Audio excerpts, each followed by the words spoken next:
All right, thank you, Jake, for hitting record.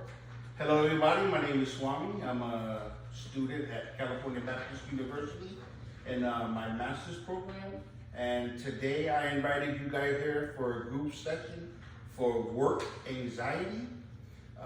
We're an eclectic group of people, and I think that your stories shared amongst you guys would help benefit. I'm here to let you know that as a group leader, I'm going to open the session by welcoming everybody, as I already did, and to set some clear expectations. And I'm going to try to normalize any nervousnesses that we have out there.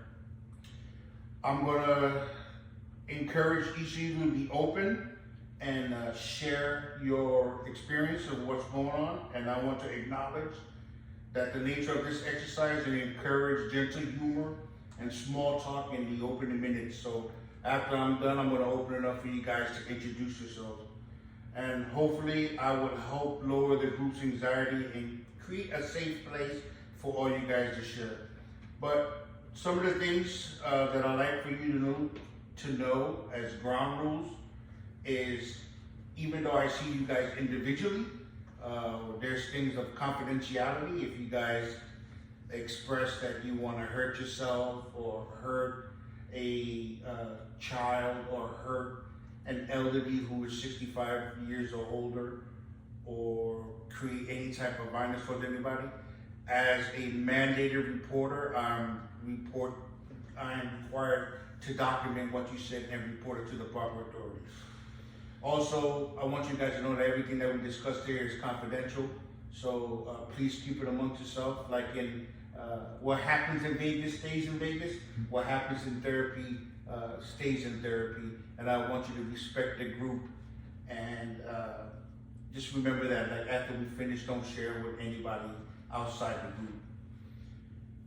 Some of the ground rules, we discuss confidentiality.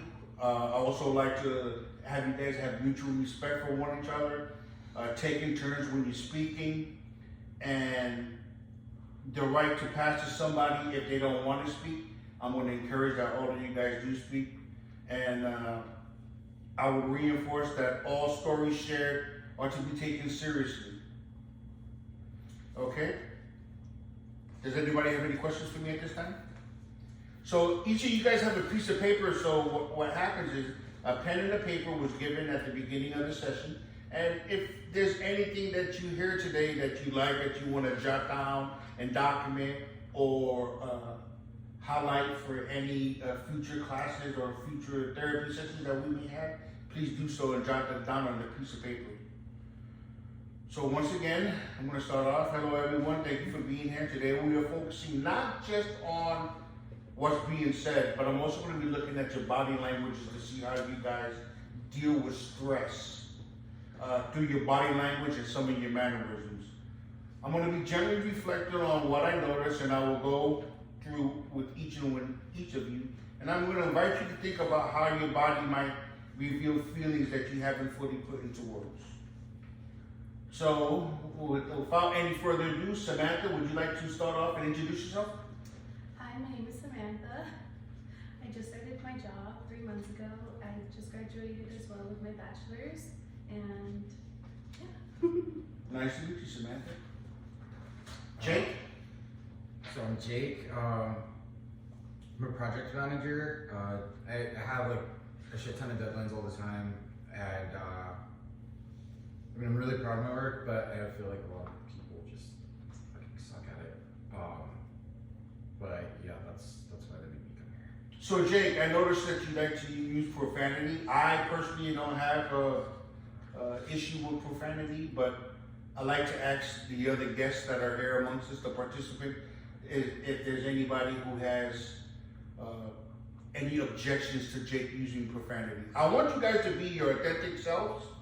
So if that's something that you do, but I want to be also mindful of those that don't curse. Does anybody have a problem with Jake utilizing profanity in today's meeting? No. No? No, sir. No? Okay. No, I don't, because I tend to use it on my children. Okay. All right. All right. Well, thank you, Jake. And now let's move on to Lisa. My name is Lisa. I'm 42 years old. I'm an assistant manager, and I feel underappreciated by all my employers and employees.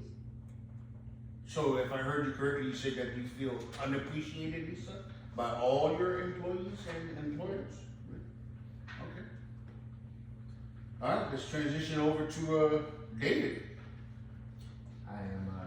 I'm David, and well, I just recently got a promotion at work. My wife said this is the best thing that's happened to me, but it definitely doesn't feel like it. I have some people I work with that are way better than at the job than me myself, and I just don't want them to hate me. You know, I like the job that I do, and I like the people I work with, but I don't think I deserve the job. So David, what you're talking about is kind of in line with imposter syndrome, where you feel like even though you are in the position that you may not be better qualified for the position. Is that what you're saying? Sort of, I guess. Okay. Thank you for sharing that, David. And Maria. Hi, my name is Maria. I'm 38 years old, 2 boys, single parent, working in marketing, and I'm just over it all. Okay. I'm just over it. Family, work, everything. All right. All right. Well, thanks each of you for sharing a little bit of information about yourself. Like I said, we're a very eclectic group of people, and I'm bringing you guys all here because each of you are suffering some type of workplace anxiety, and I wanted to show you guys or to teach you guys that it's not just local to you. That the situations or how you feel or what you feel, whether it's the imposter syndrome, Maria, whether it's you feeling you're just tired of everything between your work and your children and you don't know who to take care of, to you, Lisa and Samantha, that these situations are not just restricted to each and any one of you, that it's a shared commonality. And that's why we're here to discuss. So I'd like to start off with you, Samantha. I noticed that you've been fidgeting with your pen and that you speak little after you say something. Does this happen to you when you're feeling anxious or unsure of yourself? Yeah, I think so. Yeah? It's a little hard to speak up a little bit, but I have been having a little bit of issues. Anxieties? All right. So could you share with the group what's coming up for you right now as you think about your work stress? I have a few deadlines that I have to meet, and I just started this job, so I feel like I'm constantly disappointing my boss because I don't have the resources to finish the work I'm supposed to do. So you say that you're disappointing your boss because you don't have the correct resources? Why don't you Now- just try harder? I'm sorry, David? I just don't see why she doesn't just try harder. So you don't think that she's trying harder? Well, if she feels like she's disappointing her boss, I mean, she could just work harder instead of just, lying about it. But what makes you think that she's lying about it? Oh, no, not lying, whining. Oh, whining about it. So you think that Samantha is whining about her not having the proper resources in doing her job? I mean, you could ask for more resources. It doesn't hurt. Okay. How does anybody else feel about that? Why Jay gotta be so insensitive? I work my ass off. I get shit done. It's not that I'm being insensitive. It's like if I don't have something that I need, I find a way to get it. Well, you're still being insensitive, that's what I think. So I like everybody to remember to be mindful. I want to encourage participation, but I don't want people to call people out, use profound language, or say something that's going to hurt somebody. Maria, do you feel upset about how Jake feels about Samantha not trying hard enough?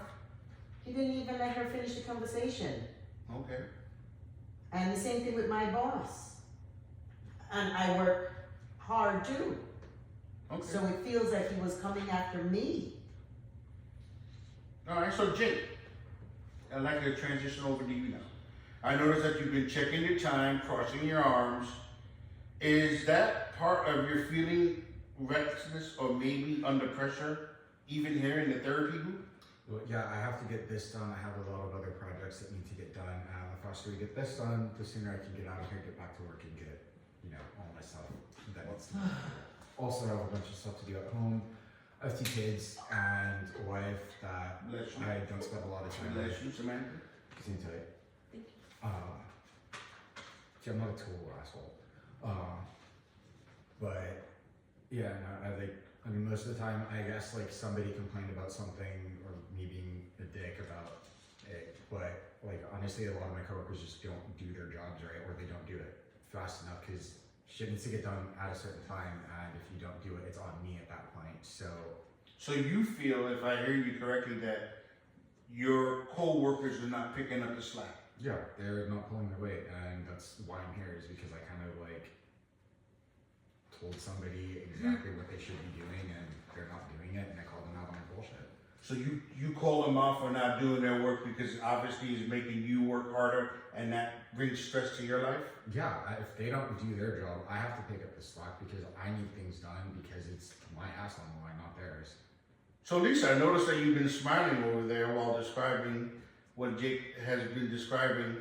Is that pretty much a situation that happens at your job? No, mine's more micromanaging and by the boss and, just, So your situation is different from Jake's, where he feels that his co-workers are not picking up their slack. Yours is, bless you, yours is the opposite, where your bosses and your supervisors are micromanaging everything that you do, and that's causing you Yes. workplace stress. yes. So let me ask you, how do you deal with that stress, Lisa? What's really going on underneath that smile when you're looking back at people and telling them, thank you, can I have another? What's really going on?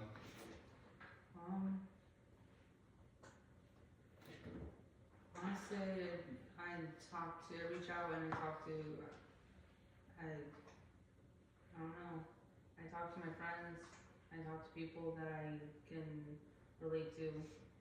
I pick up that 1,000-pound phone that everyone says that weighs so much, and I reach out to people that I think would have a similar situation than I do. So Lisa, you say that you speak out, but you seem to be soft-spoken. Are you really connecting with your employees and your management and communicating your feelings to them? Not in a boisterous tone to make them comply, but to really address your situations of what's going on at your work site. No, No? I feel trapped a lot. What does the group think about that? What she said, Lisa, you said you feel trapped and lost. Yeah. What do you think about that, Maria? I can relate. I feel trapped, just like she says, between family and work. You find pressure. I want to abandon one of them, so I can relate. Why not just have a drink after work? Like that's what I do almost every night, Oh, maybe more than one. So hey, tempting, but I was a drinker. that's a good segue right there. Jake says that when he comes home, he should have a drink. What do you feel about that, Samantha? Well, I know that if I start to drink, I'm probably going to start thinking about my workload, thinking about how the printer is probably running out of paper and I have a 30-page report tomorrow, and thinking about how if that report isn't done, then my boss is going to come in, she's going to be super disappointed. So I'd rather not have a drink, but we'll see. But that's why I have a drink, is so I don't think about that. How do you guys feel about that? Do you think drinking is an appropriate way to handle some of the life stressors? Because at the beginning of the session, I discussed about implementing tools and techniques that we could use for calming and for mindfulness exercises. And Jake, thank you for sharing. Jake says that he drinks alcohol. how does the group feel about Jake's drinking alcohol? Do you think that's going to help solve his problems by drinking? Lisa, what do you think? No, I don't. As someone who's in recovery or so myself, I don't believe in that. I went too many years drinking and using that I changed my ways, and I needed to in order to get clarity. So Lisa, if I heard you correctly, I'm going to congratulate you on your sobriety. That's great. And you feel that it's not a good way of coping to turn to alcohol. Jake, how do you feel about that? I mean, I think most of those people that do that stuff are like kind of weirdos. I feel like you're just trading drinking for going to meetings. I mean, if you're doing it on your own, I mean, whatever, it's your choice. But the people that I do know are, instead of drinking, they go to meetings, and instead of going out and hanging out with friends, you don't have to drink, but they choose not to go out and hang out with everybody because everybody else is going to be drinking. That's not true. We hang out with people. I hang out with people that drink still. I hang out with people that do drugs still. I hang out with them. Doesn't mean I have to do it. So this is a good point. I encourage, I like that you guys are giving your feedback, but I want to kind of just bring it all in and bring it back to why we're here for workplace anxieties and the coping mechanisms that you guys use to deal with this anxiety. And Jake, your coping mechanism was alcohol, Yeah. and Lisa, she chooses abstinence, and she's been free of alcohol. You know, your individual feeling of how you feel, whether or not the group or groups is kind of outside the scope of what we're here for. David, what do you think about Jake's alcohol usage as a way of a coping mechanism to deal with stress? I feel like whatever helps them get through the situation, and you should be able to just get through the situation however you can. So David, you know, I noticed that you sometimes look down and you trail off when you're talking about challenges. Do you feel unsure whether your feelings are valid or worth sharing? Maybe not valid or worth sharing. I just feel like a lot of other people's emotions should be put before mine. There's a lot of other issues that need to be helped out besides my issues. Okay. You know, What is closed it? mouth don't get fed. I'm sorry, Jake, what did you say? Closed mouth don't get fed. It's a saying, like, if you don't speak up for yourself, no one's gonna hear you. So you're saying that David needs to speak up more, be more boisterous? Yeah, a little bit. Like, I mean, everybody thinks I'm an asshole because I voice my opinion, but I mean, if I don't voice my opinion, no one else is going to. So by David speaking up at work, this is gonna help with his work stress anxieties? Probably. Lisa, you say- Try it. Lisa, you say you agree with David, I mean with Jake's assessment of David that he needs to speak up more. So do you think that's an I issue? do. I think that he needs to speak up a little more when it comes to how he feels. I don't know how it is with his anxiety levels at work. Exactly, we haven't really talked very much, but, if he's doing, a good job in other people's eyes, he should be able to see that for himself as well and be like, okay, well, let's do this and reach out and speak up and be like, okay, I am doing it. Let's move forward. Thank you, Lisa, that was very thoughtful. David, let's stick with you. What is it like for you to speak up here today? It's clever. I hope it helps, but I mean, if nothing happens, then it's just on me. What is it about you suffering the imposter syndrome? What is it about, obviously the way I look at it is, there's people that are over you, right? Your bosses and your supervisors, and they saw something in you to want to promote you or to push you to the next level. What is it about being in that next level that makes you feel that you're an imposter in that level that you put at, and it makes you have anxieties? I just feel like I'm not the best employee that we have at the company. There's a lot of other people that deserve the position that I'm in right now, and I don't know. I just don't deserve those. So you feel that you're not deserving of the position, and that there's other potential candidates? So There's a lot of other potential. there's a lot of other potential candidates, and you can't see, And I don't see why they even chose me to take that position, but they did. because maybe they saw something in you that you didn't see yourself, and maybe you had the right qualifications for being in there, and they want to see if they could push you and motivate you into that. Maria, what do you think about David's assessment that he's not good for that position? Well, he might have to go deeper into that one. Came from somewhere, but I'm fighting for that new position. Okay, So I hope he can really think about that. all right. And Samantha, how do you feel about that? How do you feel about Maria's opinion about that David needs to fight and search harder and look at and tell himself, pretty much validate that he's worthy of the position? How do you feel about that?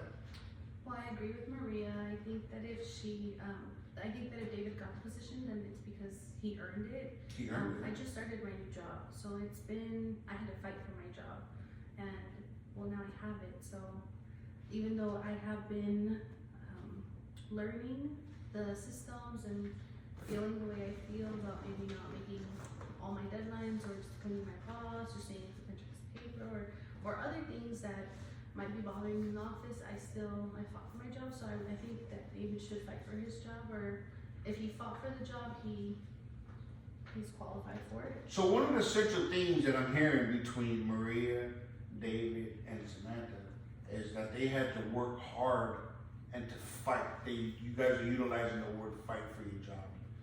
The only one who doesn't believe that he fought for the job hard enough, or we couldn't see it, is David, because he feels that they hired him. I'm curious, Jake, Lisa, did you guys have to fight for your positions? I did. And I mean, as a project manager, like if I promote you to do something for me more than, or give you more responsibility, there's a reason I picked you. It's because you either work your ass off, which I don't get with a lot of my employees. So I see something that, hey, this guy can potentially not piss me off all day. I mean, that's a really crude way of putting it, but like, if I chose you, there's a reason, not because you got lucky. All right, thank you for sharing. You know what, let's go to Maria. Maria, I noticed that you use humor when you're describing some of the pretty heavy stresses that you have with. I believe you said that you have work and you have 2 children, is that correct? Yes, I do. 2 boys. So, does joking help you cope, or sometimes cover up how much you're really juggling?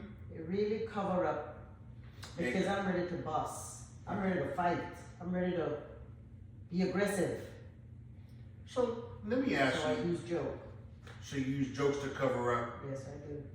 and let me ask you, what has been the hardest part for you lately in juggling family life and in juggling your work life? Well, just staying above water. Don't have a husband, he's gone. Got 2 teenagers. One not doing well in school. The other one want to run around trying to get with these gangs and things. It's stressful. It is stressful. I think that's a common theme amongst everybody that's here today, is the workplace stresses and how the stresses affect them and coping mechanisms. We know that Jake uses alcohol. What are some of the other coping mechanism skills, mindfulness techniques, or any other techniques that people like to share that they can help pass on to other people? David, what are some of the techniques and things that you do to calm yourself, to get into that Zen space when the stresses at work are on you? I feel like I shouldn't really speak on this one. I feel like someone else have a better opinion. Okay, I think I want to hear what he has to say though. I'm sorry, Lisa, can you say that again? I think I wanna hear what he has to say. Oh, so David, Lisa really wants you to participate. She really wants to know what do you do? What mindfulness exercises or tools in your bag of tricks that you use when work is just too much for you and getting at you? Well, You stop from exploding, bro. I'm sorry, Jake, I couldn't hear you. I asked him how he stops from exploding. Like, we know I drink, she's sober, she goes to meetings. What does everybody else do? Like, I know I can't be the only one that has an unhealthy coping And that's what I'm trying to figure out. I'm trying to figure out from the group, like I said, Jake, you summed it up really nice. Lisa uses abstinence. She doesn't use it because she's in part of her AA. So she goes outside and she interacts and she mixes with people who help her bringing down her stress. Jake drinks. David, what do you do? I wouldn't even know how to tell you, but I usually just You're on drugs, bro? read. Get Let's my be mind nice. away Let's from- be nice. Get my mind away from work. Okay, so you said breathing exercises? Breathe. Games work. Breathing works, right? Games work too. He said Games work read. too. Like that new. I'm sorry, Maria, what did you say? He said read. Read. So David, you said reading and what else? And gaming. And gaming. Okay, that's those are good ways. I do a lot of exercise, or I'm always gone somewhere with my girlfriends. Okay, Get away. a getaway. Yeah, whether it's next door with my girlfriend. So to deal with the stress at work, when the problems of work and family are just too much, you go on getaways, you go out with your girlfriends, and okay, I do a lot of exercise. and you do a lot of exercise. Does Yes. anybody else exercise? You do, Samantha? Oh, what do you do? Just like walk, run. I also like to paint and listen to music too. So that's what I want to focus the attention on is those breathing and mindfulness exercises when the stress of work starts to become too much. I would need you guys to take a moment to sit back and relax, think about what was going on, what's causing the stress, and start to employ mindfulness exercises, whether it's deep breathing exercises, whether it's actually taking your 15-minute break, going out for a walk, and stretching and getting some exercises, whether it's yoga or taking your pet to work, if you can even take your pet to work, is to start employing, is to take time out during your day, recognizes that the stress of your work is starting to get on you, and just take about 5 to 10 minutes to start using some of these breathing techniques and exercises to help to relieve you of the stress. David, Jake, I can help you with some breathing exercises and some meditation exercises other than drinking. I have 2 kids, I don't have time for all that. But, yeah. Well, Maria, Jake says he has 2 kids and he doesn't have time for that. And Do you- wife. We And have wife. something in common there, Jake. Well, my wife's home most of the time. Like, after I got my promotion, she didn't have to work anymore, so she stays home with the kids, so she doesn't really have to worry about them going off doing crazy shit like your kids are doing, which I can understand. It's Yes, stressful. Yeah, no, I worry about that shit all the time. And how do you not have time? Yeah, I really don't have the time for How it. do you not have time then? Because- she does everything around the house. That's a good question. How does it, Jake, I'd like to ask you, His how hours, does that probably, his hours, connect a to lot your, of hours. excuse me, Maria, that's a great question because you're talking about your family and your wife. How does the stress of your family connect to the stress of your work? Well, because I'm either not home, I work long hours. It's not like I just have like an 8-hour day can clock out. Like I said, I have a ton of deadlines. So that shit needs to get done. And before I can go home and try to relax, which you don't get to do that often, I have to make sure things are done around work. And then when I get home, I have to, my boys aren't teenagers yet, but they're 10 and 11. So, I mean, that's a fucking handful. So I don't have time to like sit around and do breathing exercises. I can have a drink and still spend time with them, or I can just receive into my man cave like I normally do. And So- then I guess calm down a little bit and not explode on anybody. Because when I was a kid, my parents used to like be stressed out at work and then bring that home. Instead of like getting shit done, they would just come home and bitch, moan, yell, and fight with everybody at home. So I don't want to take that out on my kids. I don't want to do what they did to me. So, Lisa, what do you think about that? What do you think about Jake's don't have time to help with his kids to unwind and relax because the stress from the work, he doesn't have time when he get home? Do you honestly believe that he can't take some time out during his day to deal with the children other than drinking?